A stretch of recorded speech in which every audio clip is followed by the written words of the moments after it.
Hello every tea lover of the world. My name is Matti. And especially those of you who love pu'er tea, welcome. So a little bit of background. So what these videos and this video series is about is that I'm someone who runs a tea importing company in Turku in Finland, so in Northern Europe. And we import tea from 6 different countries at the moment, and I make a lot of videos in Finnish, in my own native language about tea, and especially about pu'er tea, because that's what I love the most myself. And I thought that since I love a lot of pu'er tea, but our market for pu'er tea in Finland is pretty small, so I thought that I should try to launch an English language website so we could sell our teas a little bit wider than just within Finland like we now do. And so that's where this idea came from. So I'm currently making this video, and I don't know what this channel in YouTube is going to be called, and I don't know what the online store is going to be called, but maybe if you look down in the description, you may find it there. So this is a completely new project that we are doing, and I'm starting by tasting some pu'er tea from 2006, and we'll see how we get on from there. So the idea is to sell the tea worldwide, but maybe mostly within Europe, because that's within EU, that's the easiest place for us to ship. But I'm sure if you want to order from the US or anywhere else, that will be possible. And so we import teas. China is maybe the biggest place where we buy tea from, and we have quite a lot of pu'er teas and other teas which you cannot find anywhere else except within China, maybe, if we're just talking about Chinese tea. And I thought that it would be really cool to be able to offer these, because when I look internationally, maybe I cannot find a lot of these teas in other pu'er shops or shops around the world that sell pu'er tea. So I thought, hey, what the heck, let's try to offer them more widely. And because I really love talking about pu'er teas and tasting them, so I think it's the best thing for me to focus internationally. It's just to take the thing that I love the most and then talk about that and then try to offer that to everyone who likes it. So without further ado, so the first tea I'm tasting, it is very much a tea that is not so easy to find, I think, internationally right now. And I happened to get a batch of this tea some years ago, and now I have 1 tong. So maybe those who know pu'er tea know that that's a seven of these pu'er cakes in a stack. And I still have 1 of these stacks left, and I think originally I had maybe 4 of them or something like that. And over the years we've been selling them slowly, and now I don't have a lot left. And so this is a 2006 Sheng Pu'er tea, so it's the kind of pu'er that is not fermented at the factory, but it takes a long time for it to age. And this one is from a factory called Xiaguan, which is one of these really old pu'er factories that also operated under the national tea production regime. And since then it's been privatized. And so this tea, I'll show you a little bit. So it's usually just called tiebing, and that means iron cake. And the reason for that is that it has these sharp corners, and it's actually pressed in a kind of cylinder in a hydraulic way. And I'll just show you the front, what it looks like. It's the kind of tea that it still has these old style wrappers, and this is what they used at the nationalized tea production. And what else? This factory, Xiaguan, has a very specific kind of style, so it's easy to identify when you taste it that this is Xiaguan. And I also have 1 open cake here, so I'll bring that closer here and show you. So this one, like I told you, that is this kind of tiebing, so it has this sharp corner, so it's been pressed inside a cylinder, and then there is the ticket that is inside the cake. You can just see the beginning of Xiaguan over there. So this one has the kind of fairly small this internal paper. And if you look from the other side, you see there are these little kind of, I don't know what to call them, like bumps. And that's what you have in the cylinder so that the air can escape from inside. Or maybe there may even be some water still wrapped in the tea leaf when you're pressing it. So that's what it looks like. And Xiaguan, they're making tea all the time, but not so much with this old design anymore. And this 2006 is probably one of the later productions of this that still carry this kind of paper. And it's getting a little bit hard to get them now. And if you look at online, you look around and you see that maybe the one that is from 2003 or even from the end of 90s, those are getting seriously expensive. And the 2006 is still quite okay. So I think we are going to be selling this with something like 70 euros maybe per a whole cake. And then we'll probably also offer smaller bags, so you can buy a little bit less to just try. So here I have just a cake that I have opened myself, so I'll just take from this so I don't have to break the whole cake. And I'll just show I have a kind of random little bits. Here I've removed the paper from this part here, so because it was on the way, and I'll just take one of these larger chunks and then use that. And I already boiled my water, so let's see if I can just pick out. Maybe I have so much of little bits here that I probably don't have to even break anything myself now. So I'll just pop this to the side here. And what else? So this is a bit like a random beginning for this channel and our shop, which I don't know the name of, but hey, it doesn't matter. The most important thing is the tea, so we'll just get on and taste the tea. And so this producer is... it has, like I said, a really identifiable style. So a lot of their teas are kind of smoky, tarry, and with a kind of a fresh background, fruity background. And that's the... I think it's to do... I'm not 100% sure where the smoky thing comes from. Sometimes the leaf can have that taste just to itself, but I think it's also to do with their production in some way. I think someone speculated that maybe something to do that they don't naturally dry the cakes once they're pressed, but maybe use some heat, and that might... I mean, it would be easy to imagine that if you actually toast the tea, you might actually get some slightly smoky taste to it. But there are also poor tea leaves, just the fresh leaves, that happen to be smoky a little bit in their flavor. So there are definitely that kind of thing too. I'll take a little bit of... I took the one big piece, and I'll take a little bit of this broken leaf here too, because these cakes are pressed extremely hard, and it's often very difficult to break them without causing you to have a lot of powder. And so I have some, so I also try to use it so that it would not be finally wasted at some point. Let's smell the cake a little bit. So here I have this large chunk. And the aroma is, it's like, I mean, I live in a city, this Turku city, we have a river going through it. And in the river, they have some old wooden ships. And I think they treat the wood with tar or something like that. And it causes this kind of aroma that is tarry, smoky, and old wet wood, that kind of combination, and that's exactly what you smell in this tea. It's like that old wooden sailboat in a tea format. And there is the funny thing about pu'er tea is that there is a very clear fresh note also. It's not just dank and dark, there is a kind of freshness behind it. So even with a tea like this, you do get freshness no matter how dark the initial aromas might be. This tea, it's not aged in it's not been very humid, so there's not really any need to rinse the tea leaf. I had a little bit of the broken bits, so it may be that I'll get a little bit of that into my teapot, but it's not a big problem. But since I had the small bits, I'll just make a quick infusion. So any of you watching don't understand what I'm doing, why I'm infusing with such a small teapot and with these 2 cups here. So this is a Yixing teapot, so it's a Chinese kind of teapot made of stoneware. So it's actually rocks from the ground, basically powdered into powder, added water to make a kind of clay out of it, and then it's shaped by hand into these teapots. And they're small in size, and what I do is that I use plenty of tea leaf, and then I can make multiple infusions from the same tea leaf. And each infusion will be pretty short, like maybe 10 to 30 seconds only.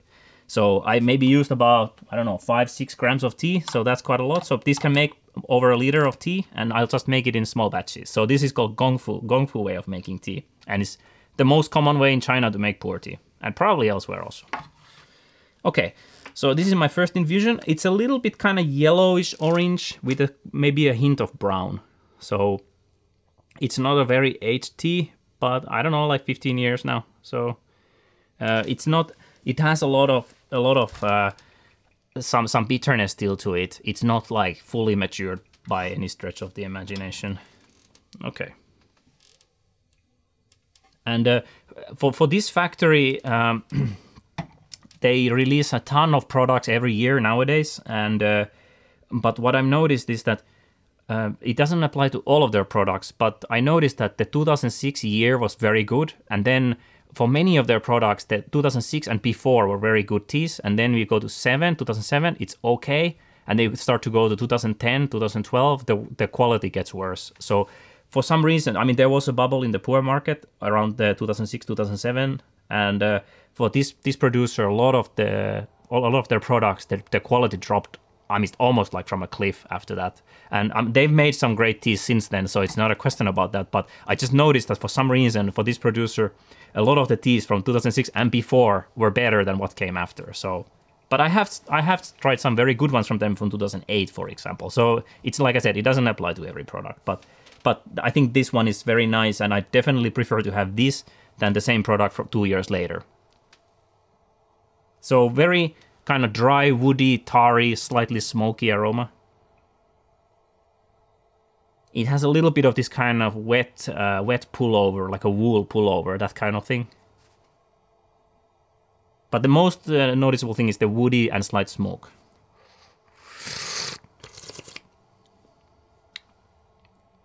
And this tea, I showed you the cake, you see that the leaves are pretty small, and actually they're kind of leaf fragments. In this cake there is not a whole lot of whole leaf. So it's a kind of industrial way of making tea, and you end up with a lot of leaf fragments, and that's why the tea is a little sharper usually, and also you cannot make a ton of infusions out of it. Not as much as if you had like a modern pu'er tea from an old tea trees. They are whole, and you can usually make far more infusions, but this tea is not like that. This is still a kind of, I think it's plantation tea, and it's quite fragmented, but it does have a really unique style, I think, and I really like it. And plus it comes, I think, from a point in history that is getting harder and harder to get if you're buying pu'er. So that's just to say that I'm not saying that it's like the greatest quality there is, but it's pretty unique and it's getting hard to find it. And it has a style that is hard to find.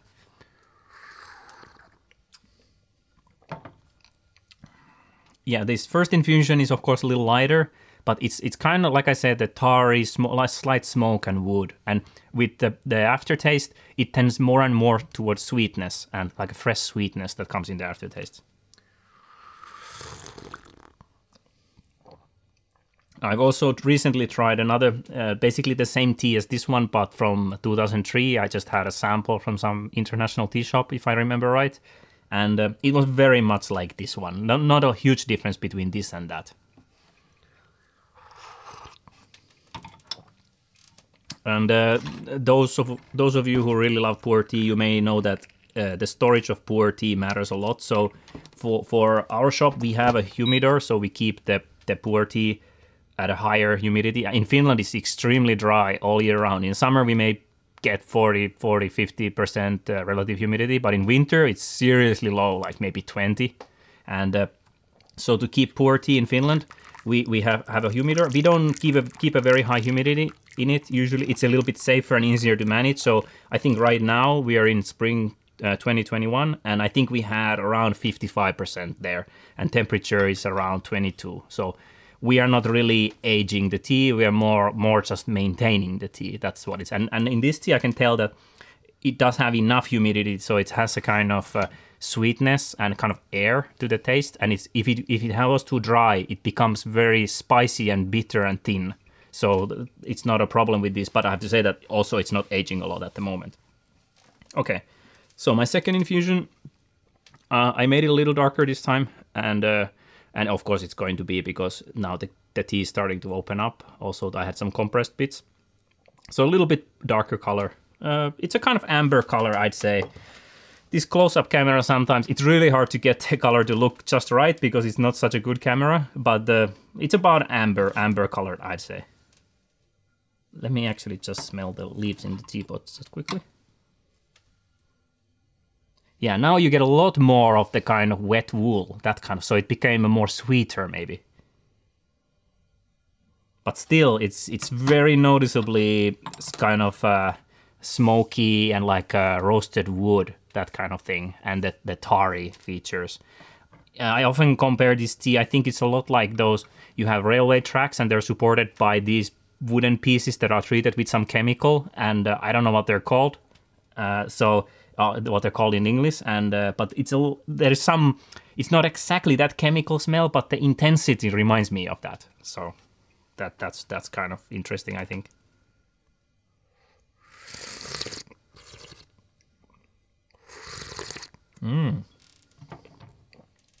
So now I got a lot more intensity. Now it's not bitter, but especially in the ceiling of the mouth and top of the tongue at the back, I get a little bit sharp sensation.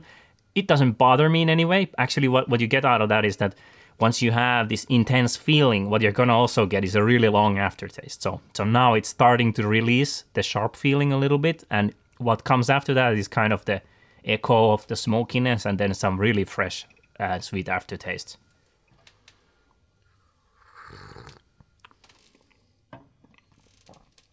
And now with this tea, I mean, I've had them for some years, maybe 3 or 4 years. And I know that right now, if I were to try to source some more of these, I probably would have to pay a lot more than I paid when I bought them. So it's probably going to be disappearing from our selection, unless I happen to be extremely lucky and find something just like this.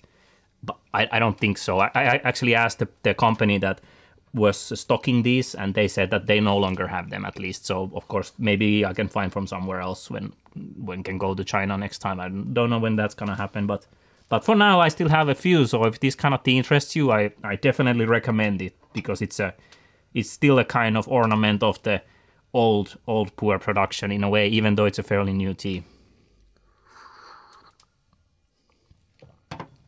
Just drank one bit of tea leaf. So I think I'll end it there.